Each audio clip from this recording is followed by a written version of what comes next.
If a producer elected not to use fall fertilization of potassium, there's still time to correct visual K deficiencies in season for soybean. Our data here has shown up to 12 bushel yield increases by applying potassium as late as R3. So as we've moved more to a grain-based system in the Mid-South, growing more soybeans, soybeans is our crop that is grown on the largest acreage in the state of Mississippi, as well as Arkansas.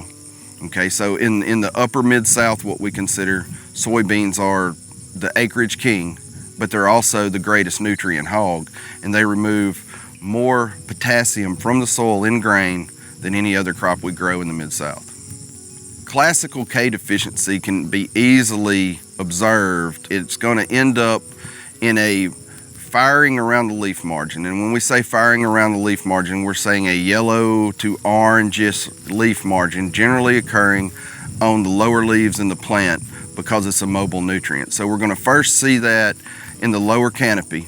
As we move into the season and we get into reproductive growth, we might see that potassium deficiency in the new growth as translocation occurs in the plant. So if you're observing visual indicators of potassium deficiency in your field, we still have time to correct it as late as R3 in reproductive growth. Okay, there's data from around the Mid-South that says we can get yield increases out to R4, but I think if we can get our fertilizer applications made by R3, we have the greatest chance of success at reclaiming some yield. So when we're going through a soybean field, knowing the proper growth stages is key. So when we talk about R3 soybeans is a 3/16 inch long pod in one of the upper foremost nodes on indeterminate groups for soybeans like we grow predominantly in the Mid-South.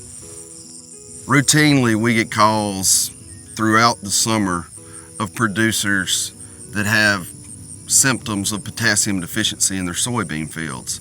In that instance, we do a lot of work with them in helping try to reclaim yield. So talking about one specific example, a couple years ago, we had a guy call us, say, I think I got potassium deficiency. We go out, look at the field. Yes, it's potassium deficiency. These beans are somewhere around R2 to R3.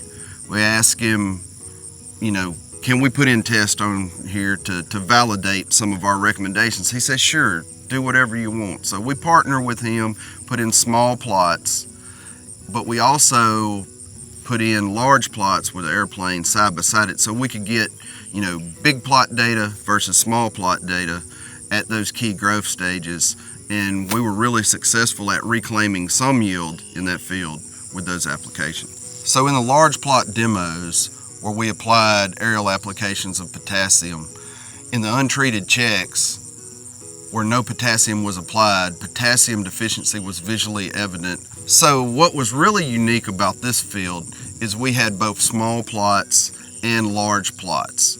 And we get a lot of feedback from farmers that say, well, that's small plot data. How would that influence my farmer? How does that look like for me, because I'm not farming in small plots? Well, this trial where we did the demo plots and the small plots in the same field showed the same trend and almost mirrored one another from what we achieved in the small plot to what we achieved in the demo plot. In this specific instance where we got a 12 bushel yield advantage, what did that mean to the grower's bottom line? So just by taking some average numbers of a $10 per bushel soybean price and a $350 per ton potash cost, this producer netted approximately $86 after the application. What do I mean by that? So 12 bushel yield increase at $10 per bushel is $120. Fertilization cost at $350 a ton potash, plus the cost of an aerial expense, generally in the Mid-South, that's about $10.50 an acre. So we're looking at about $35 worth of fertilizer and application expense to net a positive ROI of 86 bucks. So when we're looking at potassium uptake in the plant, what we see is generally about 60 to 65 days after planting, when we start hitting reproductive growth, we see that sink-source relationship change where the potassium that we're taking up out of the soil into the plant is starting to be translocated into the developing pods and seed rather than into green tissues. This figure shows some data from our colleagues across the river, and it clearly defines R3 as a break point. Why is R3 a break point?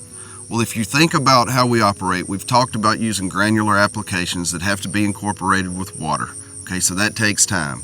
Also, if you look at what R3 signals in a soybean plant, it signals when pod formation starts, and that nutrient demand goes from source to sink, and we start seeing the seed nutrient demand increase in the plant. If you remember what I said earlier about soil test K trends going down, and we remove more potassium in a grain-based system, in the last several years, we've seen a lot more indicators of K deficiency in season that have had to be corrected with salvage applications. And that's just because of monetary reasons, and producers elected not to fall fertilize because we've had some very difficult harvest years here in the last couple of years in the Mississippi Delta, and probably not in that great of a mood when it was time to make that fall fertilization decision. Beginning reproductive growth is when we see that sink source relationship shift from vegetative structures into reproductive structures, and that's when the potash demand is very critical in the soybean plant. We can reclaim yield with salvage applications of potash in season, but my parting story that I would like to tell people is let's not put ourselves in this position in the first place, okay? Let's take soil samples, let's do proper fall fertilization. If we get all of that addressed properly in the fall or spring, we don't have to be having this conversation today. We don't have to go in and try to reclaim lost yield.